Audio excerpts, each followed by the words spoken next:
Hello बच्चों, चलिए question को पढ़ते हैं। क्वेश्चन क्या है? द्रव्यमान संरक्षण के नियम को परिभाषित कीजिए। इसको अंग्रेजी में laws of conservation of mass भी बोलते हैं।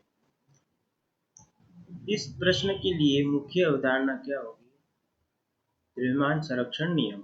मुख्य अवधारणा क्या होगी? द्रव्यमान संरक्षण नियम। सबसे पहले यह नियम किसने दिया? यह नियम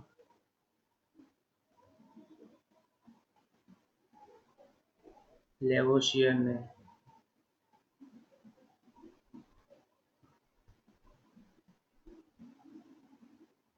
लेवोसियर द्वारा दिया गया। अब ये नियम होता क्या है? तो इस नियम के अनुसार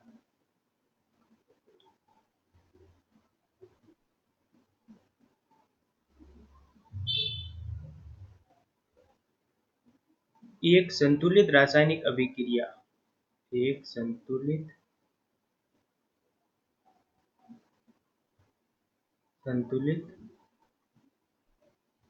रासायनिक अभिक्रिया में उपस्थित तत्वों का जो द्रव्यमान होता है,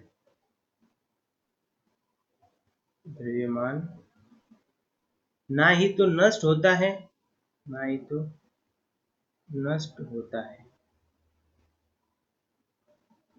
और ना ही बनाया जाता या जा सकता है। तो क्या है कि कोई भी रासायनिक संतुलित अभिक्रिया हो रही है, इसमें तत्वों का द्रव्यमान जो होता है ना ही तो नष्ट होता है, ना ही बना सकते हैं अपन। तो रासायनिक अभिक्रिया होती है तो उसमें होता क्या है, यह सिर्फ जो द्रव्यमान होता है यह सिर्फ एक रूप से दूसरे रूप में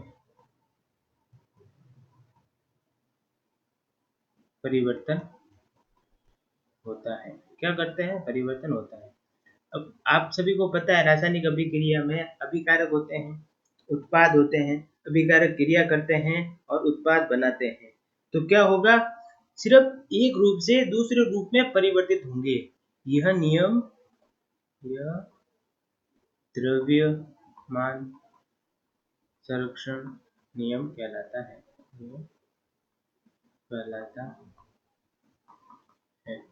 अब देखो, आप सभी जानते हैं अगर अभिक्रिया, आपको पता है कि अभिक्रिया के अंदर अभिकारक होते हैं जो मिलते हैं आपस में, एक से अधिक अभिकारक होते हैं, क्रिया करते हैं और एक से अधिक उत्पाद बनाते हैं।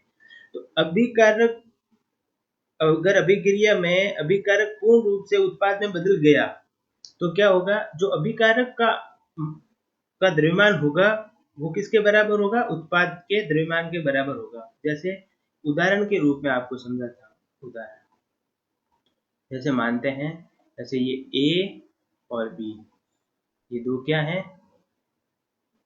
अभिकारक है।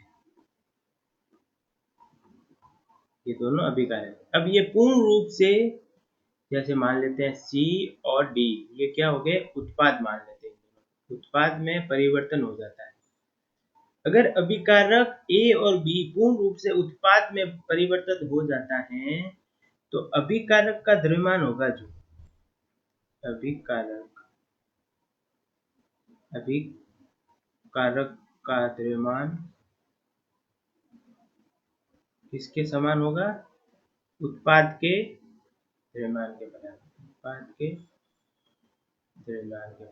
बस इस परिस्थिति क्या होनी चाहिए कि पूर्ण रूप से अभिकारक क्या हो गया? उत्पाद में परिवर्तित हो गया। पूर्ण रूप से अभिकारक उत्पाद में बदल गया। ये होता है द्रव्यमान संरक्षण का नियम। रासायनिक अभिक्रिया संतुलित रासायनिक अभिक्रिया है। अभिकारक का द्रव्यमान जो होता है, अगर अभिकारक पूर्ण रूप से उत्पाद में परिवर्तित हो जाता है तो उत्पाद के द्रव्यमान के बराबर होता है। उम्मीद करता हूँ आपको समझ में आया होगा। धन्यवाद।